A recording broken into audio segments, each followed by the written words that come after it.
안녕하세요. 문광입니다. 탄어사상 한국학을 말하다 오늘 이 시간은 이제 장자에 대해서 탄어 스님이 어떻게 해석했는지, 어떻게 보고 계셨는지를 한번 살펴보도록 하겠습니다.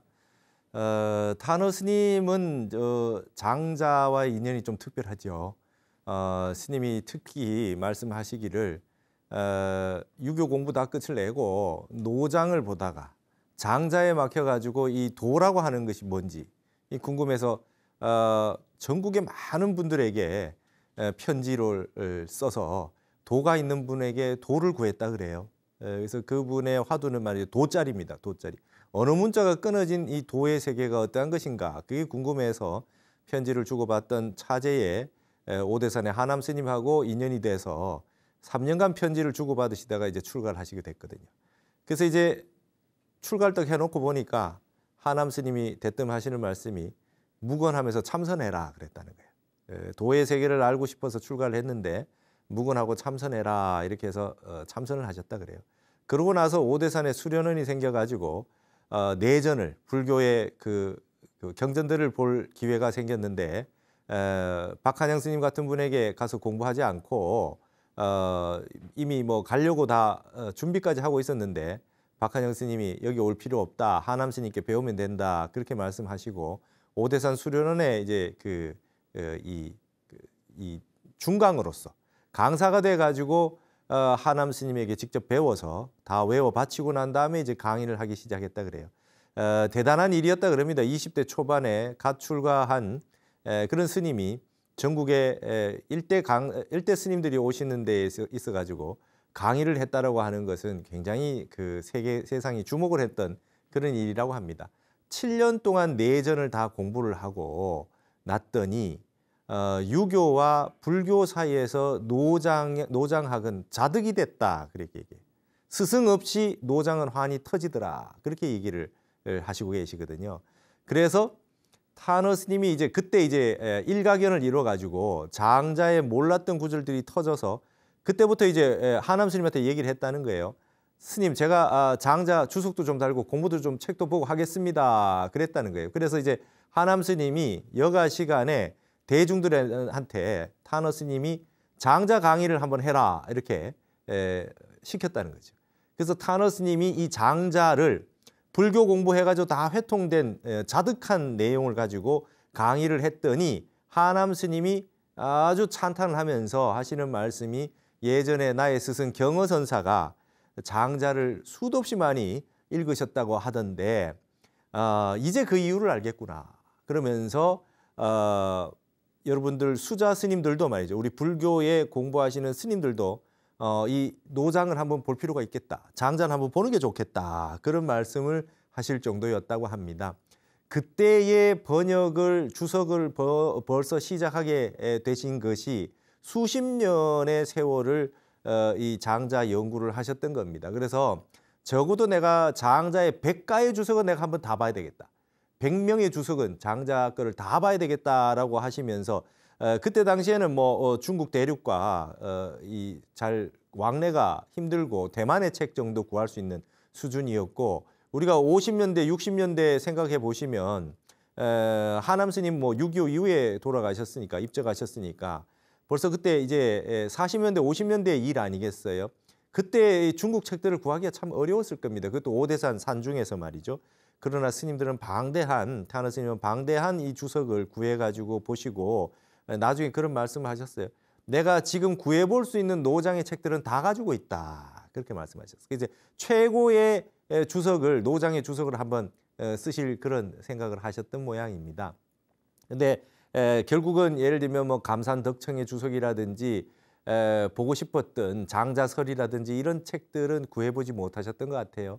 그렇게 아쉬움을 남기시고 그래서 그런가 원고만 써놓으시고 책은 안 내고 입적하셨습니다. 장자에 대한 책이. 근데 사후에 10년 이후에 장자 원고가 나왔어요.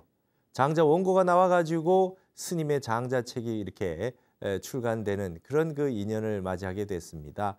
그래서 맨 마지막에 그 지난번에도 말씀드렸듯이 책으로 나온 맨 마지막 책은 주역이고 그다음에 맨 마지막까지 교정을 마치고 그 이 책을 49제 때 출간하는 것이 노자고 스님 입적 이후에 장자의 원고가 나와서 장자책이 나오면서 노자, 장자, 주역에 대한 사면에 대한 책이 주석이 다 남게 되었습니다. 저도 동양학을 전공을 해가지고 노자, 장자 많이 열심히 봤고 중국에 있는 많은 주석서들을 볼 수 있는 기회가 있었습니다. 그런데 제가 장담하건대 지금까지 우리나라에 나온 노자, 장자, 장자의 특히 장자 같은 경우는 말이죠. 그 주석에 있어서 타너 스님의 이 장자를 능가하는 것이 아직까지 없다 이렇게 볼 수 있습니다. 왜냐하면 자득한 경지가 막 나와 있어요. 스님의 경우에는 장자를 완전하게 다 외우셔가지고 해부가 돼 있는 상태에서 궁극적으로 좀 모르는 대문들이 몇 군데 있으셨던 것 같아요. 그걸 이제 불교 공부하시면서 참선을 하시고 교학적인 내용들, 불교의 경전들을 다 보시면서 늘 화두가 돼서 장자의 내용에 막혔던 부분들이 늘 함께 그 대상이 되어 있으셨던 것 같아요. 그래서 스님이 장자라고 하는 부분에 있어서 자신이 있으셨던 것 같아요. 그래서 아주 반야심경 외우듯이 이렇게 장자 네, 7편을 이렇게 다 외우고 계셨다 그래요. 장자가 4편 있고 외편 있고 자편이 있는데 순수한 장자의 진짜 친설은 4편이다 이렇게 얘기를 하고 있지 않습니까? 그래서 스님께서 어디 이제 강의나 법문하러 가실 때는 운전을 이렇게 해서 가면 뒷자리에서 뭐 이렇게 중얼중얼 외우고 계신다는 거예요. 그래서 스님 뭐 하십니까? 이러면 장자 한번 웬다 그러시고 계신데 오늘 강의를 해야 될 건데 장자 한번 웬다 이러신다 그래요. 장자가 문자가 어렵습니다. 글도 어렵고 문장도 한데 타너 스님은 이 장자를 줄줄 외우셔가지고 마치 우리 천수경 반야심경 외우듯이 이렇게 외우고 계셨던 분이다. 이때 이제 우리 책에도 말이죠. 저희 책에도 이런 인연들을 설명해 놨습니다. 장자와 인연, 그 259쪽에서부터 쭉 보면 이런 무슨 말씀을 했느냐 이렇게 해놨어요. 아주 이 부분 아주 중요한 대부분일 것 같아서 한번 읽어보겠습니다. 타너 스님이 이제 그 법문하셨던 테이프에 있는 내용을 CD의 내용을 제가 여기에 받아 적어놨습니다. 노장 사상은 불교를 몰라서는 해부를 못한다는 것이 내 결론입니다. 내가 노장 사상을 공부하다 중이 된 사람이거든. 내가 20세부터 노장 사상을 파고들다가 선생님이 없어서 사방으로 선생을 구하다가 방한함 스님이 유명하다는 말을 듣고서 편지를 해보고 참 도가 있는 선비 같아서 3년간 서로 편지로 연애가 깊어져서 따라와서 중이 됐거든. 도 공부를 서로 논하는 걸 연애가 깊어졌다 이렇게 얘기하고 계시죠. 노장 사상은 불교를 모르고서는 해부할 수 없다는 것을 나는 딱 못 박아 놓는 거예요. 노장은 불교 모르면 도저히 알 수 없다는 겁니다. 내가 유교 칠소를 보고 나서 노장 사상에 달라붙어서 한 3년 동안을 그렇게 애를 써봐도 해부가 안 돼. 중이 되어서 7년 동안을 내가 이력을 봤거든. 이력이라고 하는 거는 우리 불교의 기본 교리 내용 경전을 말하는 겁니다. 이력을 7년을 보고 나니까 그 뒤에 노장 사상을 다시 한번 훑어봤단 말이야. 그러니까 이제 풀어졌어. 그게 내 경험이거든. 유교와 불교 사이에서 노장 사상이 자득이 된 거란 말이지. 그제는 절대 안 풀려. 유교 칠서 다 봐가지고는 안 풀려. 아무리 물리 좋아도 안 풀린단 말이야. 한문을 아무리 잘 보고 문장을 아무리 잘 봐도 노장은 해부가 안 된다는 것입니다. 불교 공부를 다 마치고 났더니 노장이 자득이 됐다 이런 얘기를 쭉 해놓고 있으셨단 말이죠. 그래서 이 이 경어 스님도 말이죠. 공자의 제자 안영과 석가의 제자 가섭에 견줄 만한 그 천하제일의 웅변이다. 이게 이제 장자다. 하남 스님이 이렇게 얘기하면서 오대산 그 상원사에서 장자 주석을 하고 있는 것을 허용해 줬다. 타너 스님이 그때부터 주석을 다는 걸 허락해 주셨다. 왜냐하면 이미 선과 불교를 가지고 화엄을 가지고 불교적 내용을 가지고 주석을 달기 시작했으니 잘하는 일이라고 이 스님이 허락을 해주셨던 것 같습니다. 그래서 이 타너 스님이 명성이 처음으로 아주 났을 때는 장자로 명성이 많이 났던 것 같아요. 그래서 1955년에 한국대학이라고 하는 그 대학에서 저 스님의 특강을 요청해가지고 일주일간 노장학 강의를 하게 됐는데요. 너무너무 좋으니까 수강생들이 아주 열렬하게 요청을 해가지고 2달 동안 연장 강의를 하게 됐답니다. 이때 처음으로 온 분이 청강생 1기생이 함석헌 선생이에요. 함석헌 선생이 나이가 12살이 많습니다. 그리고 기독교계에서 말이죠. 다석 유영모 선생의 제자로서 이 회통학에 대해 가지고 굉장히 관심이 많았던 분이 함석헌 선생이잖아요. 그런데 여러분 지금 이제 제가 최근에 이 책을 내고 나서 전화도 받았습니다. 기독교 공부하시는 분들이 너무 좋아하세요. 유교, 불교, 도교를 전부 기독교로 회통해낸 내용이 타너 스님에게 이렇게 있다는 것에 대해서 굉장히 큰 반응이 있고 너무나 좋아합니다. 근데 제 책을 이 내용을 보면서 함석헌 선생 같은 분이 말이죠. 아주 타너 스님한테 가서 장자도 배우고 동양학을 배워서 기독교 회통하는 것에 어떤 이 개발을 받아가지고 그렇게 활발하게 동양학의 박학지사가 되셨구나라고 하는 거를 이제서야 알게 됐다. 이런 분들이 여러 분 계십니다. 그래서 타너 스님이 그때 당시에 이제 많은 지성인들을 대상으로 강의를 했거든요. 그래서 이 함석헌 선생이 당시에 그 동국대 교수를 계셨던 양주동 선생, 자칭 국보제 1호라고 했던 내가 남대문이다 이랬던 그 양주동 선생한테 가서 자네가 국보 1호라고 할 수 있는지 한번 타너 스님 보고 와서 얘기해라 이랬다는 거예요. 그래서 오대산에 말이죠. 여기 나왔듯이 1962년입니다. 이 그 대학원생들하고 교수분들을 대동을 해가지고 타너 스님 계셨던 상원사에 가서 일주일간 장자 강의를 듣게 됐다는 거죠. 근데 갔는데 처음에는 타너 스님이 아유 이렇게 고명하신 분이 오셨냐고 그러고 인사를 하고 이랬는데 일주일 동안 그 장자 내 7편을 듣고 난 다음에 말이죠. 마지막에 절을 하고 가셨다. 그러면서 마지막에 장자가 다시 살아 돌아와도 말이죠. 장자가 다시 살아 돌아와서 강의를 한다 그래도 오대산의 타너를 능가할 수 없을 것이다. 이런 말을 했다 그래요. 그래서 아주 밖에 나와서 타너 스님을 극찬을 했다. 여러분 장자가 자신이 했던 말을 다 외우고 있을까요? 타너 스님은 이걸 완벽하게 다 자득을 하셔가지고 불교와 종횡무진으로 유교 불교 종횡무진으로 노장을 비교를 하면서 회통을 해서 강의를 하는 걸 보고 깜짝 놀라셨던 모양입니다. 그래서 이 타너 스님의 이 장자와의 인연은 특별하고 스님이 세상에 이 전문적인 학자들 그다음에 그 지성인들에게 크게 이름이 나기 시작했던 것이 이 장자 강의에서부터 시작됐다고 이렇게 볼 수 있어요. 근데 그것도 그런 것이 타너 스님이 장자를 굉장히 강조했던 것은 장자는 굉장히 많은 내용들이 담겨 있고 이런 말씀도 했어요. 동양학 특강에서 무슨 말을 했냐면 인도의 96파 철학을 모두 알려면 불교 하나면 족하다. 그다음에 불교의 또 8만 대장경 도리를 전체를 알고자 하면 화엄경 하나면 충분하다. 근데 중국의 구류 철학, 제자백가 사상 전체를 파악하고자 한다면은 장자 한 권이면 충분하다. 이렇게 말씀하셨죠. 그러니까 장자에는 다양한 사상들이 담겨 있고 이게 뭐 공자나 안회의 얘기라든지 이런 얘기까지 말이죠. 다양한 해시, 그 명가의 대가인 해시라든지 말이죠. 공손용이라든지 이런 내용까지 다 담겨 있기 때문에 구류 철학, 제자백가의 전체적인 전모를 파악하려면 장자를 보면 된다.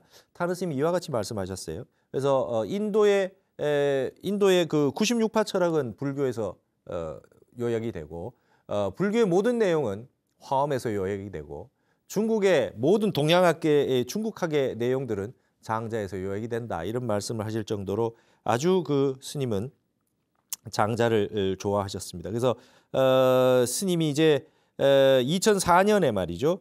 장자 남화경이 세상에 빛을 보게 됐는데 이 장자 남화경을 보니까 타너 스님의 이제 그 어떤 주석을 썼고 누구의 텍스트를 선택을 해서 번역을 했느냐가 굉장히 중요한 건데요. 지난번에 보셨듯이 노자 도덕경은 송상성이라는 분의 노자 도덕경 강의, 그죠? 그걸 가지고 주된 그 주석으로 삼았습니다. 그것도 역시 중국의 청나라 강희제 때의 책인데요. 이 책 역시 말이죠. 남화경해 선영이라고 하는 이 중국의 선무공이라고 그래요. 강희 60년에 1721년에 나온 이 남화경해라는 책을 기본으로 해서 주석을 다셨습니다. 그래서 남화경해의 맨 앞에 현판이라고 하는 맨 앞부분에 지금 이 편에 대해서 소유유다, 재물론이다 있으면 그 앞에 있는 편의 핵심되는 부분을 설명을 하고 대의를 설명하는 부분 이 선무공의 주석을 달고 그다음에 이게 구두하고 그 밑에다가 맞죠. 구두를 해가지고 현토를 하고 그다음에 거기에 대해서 강서를 붙이는 건 타너 스님이 직접 다 하셨어요.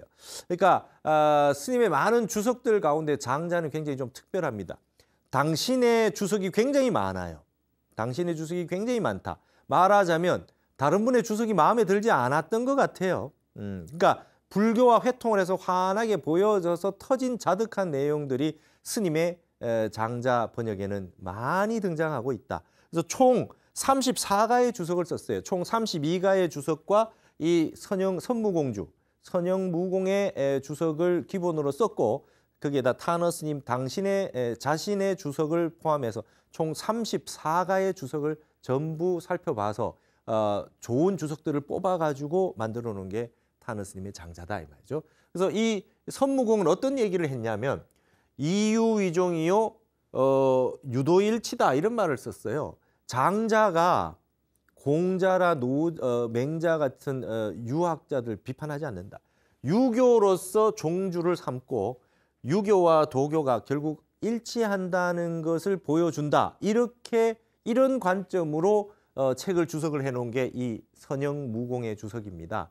그래서 타너 스님 그런 말씀합니다. 이 곽상이라고 말이죠. 곽자연이라고 장자는 장자의 제일 대가라고 하는 분은 이제 곽자연이거든요. 곽상이라고 하는 분.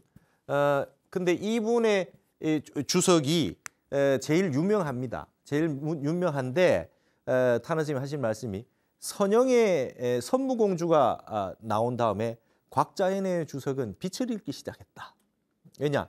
삼교를 다 회통해가지고 노장과 유교를 다 회통해서 이제 주석을 달아놨기 때문에 이 주석이 그렇게 이제 훌륭했다 이런 얘기를 하는 것입니다. 그래서 타너 스님 같은 경우는 이런 그 선무공주를 바탕으로 해서 되도록이면 말이죠. 회통하려고 하는 그런 그 주석들을 선호하셨다. 그래서 제가 이 책에 말이죠. 그 장자 책을 굉장히 열심히 분석을 해서 타너 스님의 이 연구를 하려면 좀 힘이 듭니다. 왜 그러냐면 스님께서 따로 저수를 쓰는 것이 아니라 각 그 원문이 있고 주석이 있는데 다른 분들의 주석을 다 기록을 하고 난 다음에 부족해 보이는 것 뒤에다가 타너 스님이 본인의 주석을 달거든요. 그러다 보니 타너 스님의 주석만 뽑으려면 다 따로 다 뽑아내야 스님 주석의 그 특성과 스님의 사상이 나오게 되지요. 그래서 스님 공부하기가 굉장히 버겁습니다. 그리고 이렇게 많은 주석들이 어떻게 펼쳐져 있는가를 연구하는 사람이 없었기 때문에 제가 일일이 전부 다 그거를 전부 다 주석을 몇 회, 그 소요에는 누구의 주석을 몇 번 인용했고 어떻게 했느냐 이걸 자세하게 전부 다 인용을 해가지고 269쪽에 말이죠. 이렇게 주석들을 다 일일이 다 분석을 해놨습니다. 그 다음에 스님의 그 주석서, 타너 스님 자체의 주석은 어떤 것을 인용했느냐, 어떤 책들을 인용해서 주석을 달았느냐라고 하는 부분까지 자세하게 제가 표로도 다 분석을 해서 노자, 장자의 주석을 자세하게 분석을 해봤습니다. 그 주석을 다 분석을 해보니까 스님의 모든 이 주석을 공부하셨던 그 성향이 다 나타나는 거죠. 그래서 266쪽에 나왔듯이 청나라 유월의 주석이라든지 그 이전에 수도 없이 많은 저백수라든지 이런 분들의 주석들을 까지 다 썼다. 현대에 있는 모든 그 주석까지도 남김없이 다 봤다. 그다음에 조선의 서계 박세당 선생의 주석을 맨 마지막에 결론적으로 주석을 달고 있다. 이런 부분들은 굉장히 민족적인 주석으로서 우리가 좀 본받아야 되고 굉장히 의미 부여를 해야 되지 않겠느냐 이런 생각을 하게 됩니다. 그래서 스님이 이와 같은 그 역작을 남겨놓고 가셨기 때문에 장자 공부하는 분들은 특히 스님의 장자 책을 좀 확실하게 공부를 좀 해주셨으면 좋겠다 이런 생각이 듭니다. 이 스님이 이제 그 여기에 나오듯이 이 현판이라고 하는 부분이 있는데요. 요걸 이제 현담이라고 할 때, 화엄경 현담이라고 할 때도 이 현자를 씁니다. 이 매달 현자 아닙니까? 매달 현자인데 타너 스님이 번역할 때 이렇게 하시더라고요. 이걸 미리현 이렇게 읽는다 그래요. 미리현. 그러니까 이제 현판이라고 이게 매달아 놓는 거니까 어디가 왔을 때 맨 앞에 매달아져 있는 게 현판이에요. 맨 앞에 판단을 해놨다. 그 편에 대해서 중요한 것들을 판단을 해놨다. 이렇게 표현한 건데 이거를 스님 강의에서 미리현이라고 그런다. 미리 현담이라고 화엄현담이라고 그러면 미리 그 내용의 핵심 내용을 일단 보고 갈 수 있도록 해주는 게 현담이다. 여기서 현판이 그런 의미를 가진다 이렇게 얘기를 했거든요. 그래서 타너 스님은 장자에서도 굉장히 중요하게 보신 것이 장자에서 중요한 핵심을 파악하는 게 필요하다. 장자의 핵심을 파악해야 된다. 그래서 소요유부터 재물론, 양생주로 쭉 넘어가는 각 편들에 있어가지고 편들이 있어서 중요한 핵심 포인트들을 중심으로 해가지고 강의를 많이 하셨습니다. 그래서 여러분 그 장자의 강의한 그 테이프들이 있거든요. 그런 내용들을 이렇게 쭉 보시게 되면 아주 내용들이 장자가 결코 불교의 내용과 다르지 않다 이렇게 말씀 많이 하셨고 한나라 때 장자가 불교가 번역이 됐기 때문에 장자가 만약 한나라 때 이후에 있은 문헌이라 그런다면 불교 거를 다 베꼈다 이런 그 이야기를 들을 만큼 불교와 상통하는 내용들이 너무나 많다. 도가 근본 도가 하나이기 때문에 깨달아도 같은 것을 깨닫게 되는 것이다. 타너 스님이 이렇게 얘기하셨어요. 그래서 제가 이거를 불선의 통석이다 이런 표현을 썼습니다. 불교와 선을 말이죠. 불교와 선을 말이죠. 함께 통해서 해석했다. 이렇게 이제 그 설명을 했습니다. 그러면서 저는 타너 스님이 이제 장자에 있는 부분들 가운데에서 각 편마다 네, 7편마다 중요한 개념들을 하나씩 뽑아서 제가 책을 썼습니다. 그러니까 장자에서 각 편마다 가장 중시하는 핵심 종지가 뭐냐라고 하는 중점적으로 강의하셨던 부분들을 뽑아서 그게 이제 그 표현을 했던 것이죠. 그래서 소요유에서는 무기다, 내가 없다라고 하는 무기다. 그다음에 장자의 이제 제물로에서는 물화다. 이 만물이 말이죠. 물화 일체가 되는 경지다. 양생수에서는 연독이다. 중도다. 그다음에 인간세에서는 심재다. 마음 재개하는 법을 얘기한 것이다. 덕충부에서는 망형이다. 껍데기에 드러나 있는 바깥 모양을 잊어버려라 라고 하는 게 망형이다. 그다음에 대종사에서는 좌망이다. 앉아가지고 잊어버린다. 참선하는 내용을 핵심 종지로 하는 것이 대종사다. 그다음에 이 응제왕에서는 혼돈이다. 이 세상이 혼돈이라고 하는 것이 태초에 이 나누어지기 이전 소식, 이 이전 소식에 대한 얘기가 혼돈이거든요. 이 7개로 나누어 가지고 타너 스님의 장자 내칠편을 그렇게 한번 핵심으로 요약을 해본 것이죠. 타너 스님이 이런 내칠편의 내용을 이렇게 7가지 키워드로 보면 불교와 완벽하게 회통이 된다.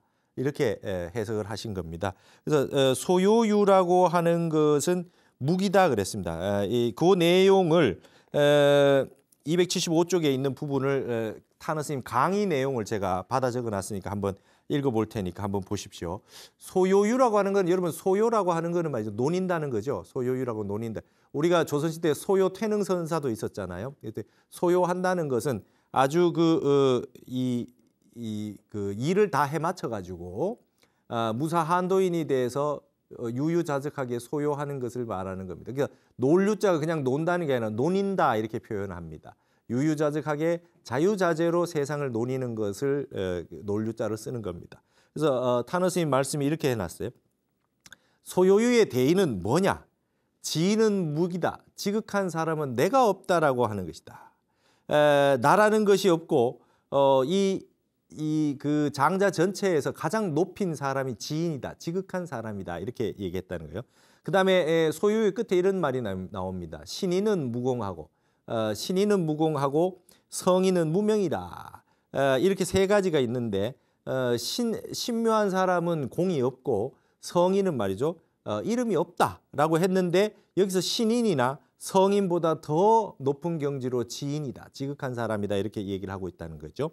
그래서 장자 전체에 나온 최고의 경지에 해당하는 부분이 신인, 성인, 지인인데 이 가운데에서도 지인이 가장 대단한 단계다 이렇게 이 얘기를 하는 것이죠. 그래서 신인, 그죠? 신인은 무궁하고 지인은 무기하고 성인은 무명이다. 이렇게 이제 장자 제물론의 소유의 맨 뒤에 결론이 나 있습니다. 그 가운데서도 이 지인이라고 하는 내가 없다라고 하는 것이 이제 결론적으로 나와 있어요. 그래서 장자가 말이죠. 여기에 자기 자신을 빗댑니다. 내가 이경지다. 이제 은근히 말이죠. 자기 자신을 자랑하듯이 하는데 이게 내가 없다는 말이 중요하다는 말입니다. 내가 없다라고 하는 말, 이것과 말하자면 유교에서 말한 극기복례의 극기와 불교에서 말한 무아라고 하는 것이 이것이 결국 다른 것이 아니다 이렇게 얘기하는 거죠. 여러분 동양학은 말이죠. 결국 자기의 문제입니다. 자기의 문제. 자기의 문제. 도교 노장 쪽에서는 이 자자가 강하고요. 이게 도교라고 한다면 그다음에 유교 쪽은 말이죠. 기자가 강합니다. 원래가. 기소부력이어든 물시여인하라. 내가 하고 싶지 않은 것은 남에게 베풀지 마라. 기에 반대되는 건 남이잖아요. 근데 이 노장은 말이죠. 이 무위자연이라든지 그렇죠? 이런 표현을 많이 씁니다. 근데 여기에 보면 희한하게 지인 무기다 이렇게 돼 있어요. 우리가 이제 여기에 대해서 자기라고 하는 부분에 있어서 불교는 무아잖아요. 결국 바깥 세상의 문제가 아니라 이 세상의 모든 진리는 나에게 갖춰져 있다. 자기아라고 하는 세계로 수렴된다라고 하는 것으로 동양학은 설명할 수 있다. 정신과 물질의 관계에 있어서 일체 유심조라고 하는 것도 전부 여기에 관련된 거죠. 바깥 세상이 나에게 작용하는 것 반연보다는 내 마음속에 주체적인 어떤 생각들, 사유들, 마음 비우는 거, 무심짜리 이런 거 더 중요한 건데 여기에 장자에는 지인 무기라고 나와 있어요. 그래서 이것이 극기와 무아와 타너 스님이 이걸 아주 비교를 잘 해놓고 있습니다. 이 부분이 굉장히 중요한 타너 스님의 어떤 핵심인 것 같습니다. 장자도 결국 불교의 무아 사상과 조금도 다르지 않다. 그래서 소요유의 대의가 지인 무기에 있다. 이렇게 얘기를 하면서 무슨 말씀을 했느냐. 불교에서 이것을 비판하기를 지인은 무기라 하니까 이게 기자를 몸기자로만 봐가지고 몸만 없다고 했으니까 아공만 됐고 법공은 안 됐다. 이렇게 비판하는 사람이 있어. 그래요. 천만의 소리. 장자에서 말하는 무기라는 것은 인무와 법무와 전부 근본이 아가 되고 법아도 아고 인하도 아기 때문에 철저히 무기가 될 것 같으면 없을 무자 몸기자 이 철저하게 자기가 없어진다 그러면 아공 법공이 다 된다. 이공이다, 구공이다. 이 두 가지가 다 텅 비워지는 것이다. 말이죠. 그래서 무기라고 해서 아공만 했다 그러면 비판할 수 없는 것이다. 그렇게 비판할 수는 없다. 이런 얘기를 타너 스님이 해놨어요. 그래서 무기라고 한마디만 보면은 불교 사상으로 볼 때 아공만 된 그 소승의 경지만 아니냐 이렇게 얘기하는데 불교의 법무와 인무와 법도 내가 없는 것이고 인도 내가 없는 것이다. 그래서 나라는 것이 철저하게 없어지면 법공까지 없어지는 것이다. 장자의 무기를 불교의 아공, 법공, 인무와 법무와까지 다 인정해 줄 수 있다. 이렇게 스님은 얘기했습니다. 보통 예전에 삼교 회통을 하는 분들도 유교보다는 노장이 좀 낫고 노장보다는 불교가 훨씬 높은 경지에 있다. 이렇게만 주로 많이 설명을 하지 이렇게 다 회통을 해서 인정을 다 해주려고 방대하게 했는 경우는 좀 드물죠. 물론 지난 시간에 봤지만 석발근이라 그래서 우열이 좀 있다. 불교가 그래도 가장 깊다. 이런 말씀은 했지만 그래도 웬만하면은 노장과 이 불교를 같은 동격으로 봐서 설명을 하고자 하는 그런 것이 이제 굉장히 스님의 특징입니다. 그래서 무기를 이야기할 때 지난번에도 한번 말씀드렸지만 극기복례라고 했을 때 나를 극복한다. 나를 극복한다는 것이 몸뚱이 하나만 극복하는 것이 아니라 나의 망상을 극복한다. 이렇게 해석하고 있어요.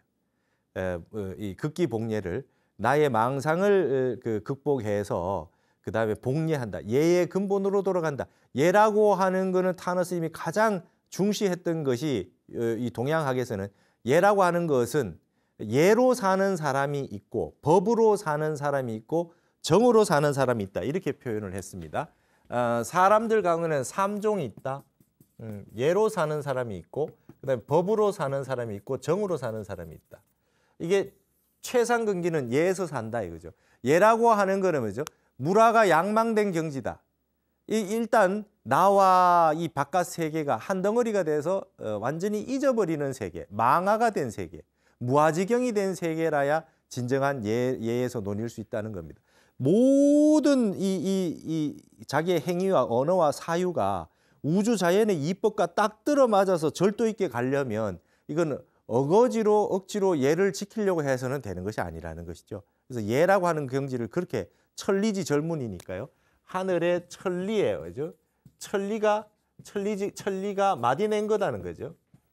천리가 하나하나 펼쳐진 세계다. 이렇게 보니까 예라고 하는 걸 최고의 세계로 보는 겁니다. 그래서 극기복례라고 했을 때 나를 극복하고, 그죠? 나를 극복하고 복례다. 예를 회복한다는 건 자칫 잘못하면 말이죠. 리추얼, 형식적인 거. 그다음에 그 아주 사소한 예의 범절 이것으로 돌아가는 것으로 생각하는데 그런 것이 아니다. 공자가 최고의 제자 아내에게 얘기했을 때는 극기복례라고 하는 건 나의 망상을 극복해서 우주 자체에 이걸 이제 도로 보는 거죠. 도로 보아서 이 천리의 절문으로 하나하나 돌아가는 세계에 딱 들어맞게 하는 것, 이걸 극기복례라고 본 것입니다. 그래서 이 예로 사는 사람이 있고 이게 예로 살지 못해서 그 무라양망이 되지 못하면 이제 법의 세계가 펼쳐진다는 거죠. 내 마음을 내 마음대로 못하고 사회의 규범과 이치에 따라서 제대로 못하게 될 때, 여러분 지금 우리 사회가 지금 법치국가 아닙니까? 법치국가가 법이 있기 이전에는 그냥 예로 살면 되는 거였어요. 법이 없어요. 그냥 내가 이때는 이렇게 해야 되고 이렇게 이래야 돼. 상황 윤리에 따라서 적당하게 해서 딱 절도에 맞게 하는 거에 의지해서 살았지 않습니까? 그게 안 되니까 윤리 도덕이라고 하는 기본적인 패턴이 전혀 먹혀 들어가지 않는 세계가 오면서 법치라고 하는 형태가 나옵니다. 법에 입각해서 이제 처벌도 하고 형벌도 주고 이런 세계가 이제 펼쳐질 수밖에 없었던 거죠. 이거보다 못한 세계가 이제 정으로 사는 세계라는 거죠. 법이 없는 겁니다. 그냥 내 감정에 따라서 내가 좋으면 좋은 거고 친하면 친한 거고 불공평해도 할 수 없다. 그냥 정으로 사는 거다. 이렇게 된 게 이제 하근기의 삶이라는 것이죠. 그래서 탄원 선생님은 정과 법과 예가 있다. 근데 예라고 하는 것이 법가가 이전에 예를 생각을 해봐라. 이건 도에 입각해서 사는 것이다. 그래서 이것이 안 될 때 법이 생겼고 그런 법도 잘 지키지 못하는 감정만 가지고 사는 세계가 이제 정의 세계다. 저렇게 되면 이제 이기적인 그 욕망에 의해서 살게 된다. 이런 얘기를 많이 하셨어요. 그래서 극기복례를 해석은 나의 망상을 극복해가지고 도의 세계로 회복해 가는 거다. 이렇게 설명을 하면서 극기지 극공, 극기가 말이죠. 나의 망상을 극복하는 것이 극도의 경지에 도달할 때, 그 공부가 극치에 도달했을 때 이거를 무기라고 한다는 거예요. 장자가 말한 무기라고 하는 거는 극기가 극공에 도달했을 때 무기가 된다. 그러면 이 무기라고 하는 것은 아공과 법공이라고 하는 것이 이게 두 개가 다 이루어진 것이기 때문에 불교에서 말하는 무아와 결국 다르지 않다. 무아와 결국 다르지 않다는 것입니다. 그러니까 어떻게 되느냐? 유교에서 말하는 극기, 나의 망상을 극복하고 나를 극복하는 것이 최고에 도달하면 그 경지를 장자에서는 무기라고 그러고 우리 불교에서는 무아라고 한다. 이렇게 설명을 하신 거죠. 여러분 삼법인의 제법은 무아입니다. 세상의 모든 건 무아죠. 실체가 없어요. 그냥 연기로 이루어졌을 뿐이지 영원한 실체가 없다라고 하는 게 우리 무아 사상이고 부처님의 핵심 이론 아니겠어요? 불교에 입문하면 누구나 다 배우는 것이 무아입니다. 그러나 탄원 스님은 이렇게 얘기하신 거죠. 무아라고 하는 게 저절로 되는 것은 아니다. 진리라고 하는 것이지만 우리가 알고 늘 염두에 두어야 하는 내용이지만 이것이 그냥 가만히 있다고 해서 저절로 되는 것은 아니다는 겁니다.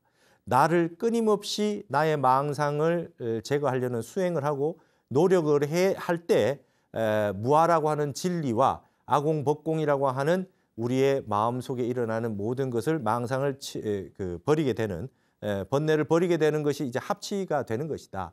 우리가 도달해야 될 수행으로 도달해야 될 경지이기도 하다. 이런 말씀을 하신 거죠. 그것을 극기의 극공이 장자의 무기요. 무기에서도 아공과 법공이 함께 이루어지면 똑같이 불교에서 말하는 무아와 같다. 무아와 같다. 이렇게 설명을 했어요. 그래서 극기와 무기와 무아를 하나로 꿰뚫어서 설명하고 있다라고 하는 것이 타너 스님의 아주 굉장한 특징이 되겠습니다. 그래서 여기서 한마디 꼭 잊으시면 안 되는 것이 극기지 극공이 무기요 무아다. 이 말은 굉장히 임팩트 있는 현대인에게 우리가 영원히 우리의 공부하는 데 있어 가지고 진함이 된다 이렇게 얘기할 수 있겠습니다. 무아는 저절로 오는 것이 아니다. 우리가 불교 공부를 하고 배워도 무아는 저절로 되는 것은 아니다. 늘 아상에 시달리고 있고 죽을 때까지 아상에서 벗어나기가 쉽지 않다. 그러려면 극기라고 하는 것이 극공에 도달해야 되겠다. 그래서 이런 설명을 하시는 부분이 타너 스님이 장자 첫 편 소요유에서 가장 중시하고 있었던 내용입니다. 그래서 지인무기라고 하는 말을 극기와 무아로 함께 통석 같이 회통해서 해석하는 부분이 굉장히 중요한 부분이더란 말이죠. 그래서 거기에 이런 말이 나옵니다. 무슨 말씀을 했냐? 이게 이제 강조까지 하시면서 공자께서는 극기라고 그랬거든. 논어에 극기복례라 이런 말이 있는데 육에서 주자가 자꾸 반발하면서 성인의 말씀과 같이 극기라고 해야 되지 장자처럼 무기라고 하면 황당무계하다. 주자가 그랬다는 거예요. 그러면서 타너 스님이 하신 말씀이 우리가 유불선을 다 회통해서 보지 못할 때는 액면 그대로 받아들이게 되겠지만 스님 스스로 공부를 해서 다 회통해서 보니까 주자의 비판이 좀 지나쳤다는 거죠. 지나쳤다. 그래서 공자의 극기라는 말이나 장자의 무기라는 말이 둘이 있는 소리가 아니단 말이요. 이렇게 말하고 있어요. 그래서 공자께서는 학자들, 배우는 사람들을 대상으로 하니까 극기라는 말을 표현을 썼고 장자는 말이죠. 대인의 입장에서 설명을 하다 보니까 무기라는 말을 쓰게 됐단 말이죠. 그러면서 공자도 말이죠. 거기 나오죠. 절사, 자한편에 무의무필 무고 무하다. 이렇게 나는 네 가지를 끊었다. 이런 말을 썼습니다. 이게 공자의 말씀이 이런 게 있죠. 나는 무의, 그다음에 무필, 그다음에 무고, 그죠? 그다음에 무하다 이렇게 썼어요. 여기에 무하라는 표현이 이렇게 등장하고 있습니다. 공자가 말이죠. 나는 이 네 가지를 끊었다, 절사했다. 끊을 절자 써가지고 난 이 네 가지를 끊었다. 이 자한편이라고 하는 편에 이렇게 얘기하고 있거든요. 나는 뭔가를 꼭 의도적으로 하는 거 그런 거 나는 없다. 그리고 기필 하는 거 없다. 꼭 그것이 이루어져야 된다. 그건 꼭 돼야 된다. 난 이런 거 없다. 그다음에 나는 고의적으로 그렇게 하는 부분은 없다. 나라는 것이 없다. 이 네 가지를 끊었다. 이렇게 얘기하고 있지 않느냐. 공자가 극기만 얘기한 게 아니라 이게 무아라는 말을 썼지 않느냐. 의도함도 없고 기필함도 없고 고집함도 없고 아도 없다고 했지 않느냐. 무아와 말이죠. 무기와 극기가 결국은 통하는 말이다. 이렇게 이제 회통해서 얘기를 하고 있는 겁니다. 공자 말씀에 이런 거 있죠. 무가 무불가다. 가한 것도 없고 가하지 아니한 것도 없다. 항상 이거는 절대적으로 되어야 된다. 그런 거 기필한 바 없다는 거죠. 그래서 극기라고 하는 것이 장자의 무기나 불교의 무아와 다르다고 했던 많은 역대의 비판들, 주자까지도 거론하면서 그렇게 봐서는 안 된다. 유교에서 말하는 극기가 결국 장자에서 말하는 지인 무기요 제법 무아다. 불교에서 말하는 무아 사상과 같다. 결국은 삼교의 종지가 유불선 삼교의 종지가 내가 없는 것이다. 내가 없는 것이다. 이런 부분은 굉장히 타너 스님의 회통론에 있어가지고 독창적인 부분이고 이런 부분들을 우리 현대인들이 꼭 한번 좀 보아야 되겠다. 특히 한국에 이런 주석이 있었다는 내용은 말이죠. 다른 책에는 잘 찾아보기 힘든 장자의 주석입니다. 그래서 장자 소요유 편의 첫 편에 있는 이 주석이 에서만 봐도 스님이 얼마나 불교와 유교에 깊이 잠심해서 이런 주석을 하고 계신지, 그다음에 스님은 어떻게든 태평양처럼 모든 사상과 종교를 하나로 엮어가지고 근본이 같은 것이다라고 하는 걸 역설하고 싶어 했는지 이런 걸 우리가 알 수 있습니다. 온 세계가 이제 하나의 세계가 되고 있습니다. 우리는 굉장히 그 코로나라든지 뭐 이런 자연재해, 기상이변 이런 것을 통해서 각각의 나라가 우리나라만의 이기심만 가지고는 세상을 더 이상 그 행복하게 살 수 없다라고 하는 우린 결론에 도달해 있는 시대를 살고 있습니다. 이런 시대일수록 모든 사상과 종교를 근본이 하나다고 하는 이런 타너 스님의 이런 그 사유, 이런 사상은 굉장히 중요한 내용이 될 것이고요. 다른 그 어떤 나라에서 나온 사상들보다도 굉장히 귀하고 값진 것이 아닌가 이런 생각을 하게 됩니다. 그래서 앞으로 우리는 이제 뭔가 이질적이고 반대되는 것, 서로 차이가 나는 것들을 만날 때마다 항상 그 근본이 같은 데에 있다. 그 진리는 하나다라고 하는 거. 그래서 상대방을 이해하고 인정하고 서로 수용하는 조화로운 그런 마음을 내야 될 필요가 있다라고 하는 생각을 해봅니다. 불교의 무아 사상을 가지고 유교의 극기와 장자의 노장의 무기라고 하는 사상을 회통했던 내용들을 오늘 살펴보았습니다. 다음 시간에는 이어서 장자의 나머지 4~7편 가운데 나머지 6편들의 핵심 내용들을 어떻게 불교, 유교와 함께 회통해서 보셨는지 그 내용들을 자세하게 또 살펴보는 시간을 갖도록 하겠습니다. 오늘 이것으로 마치겠습니다. 감사합니다.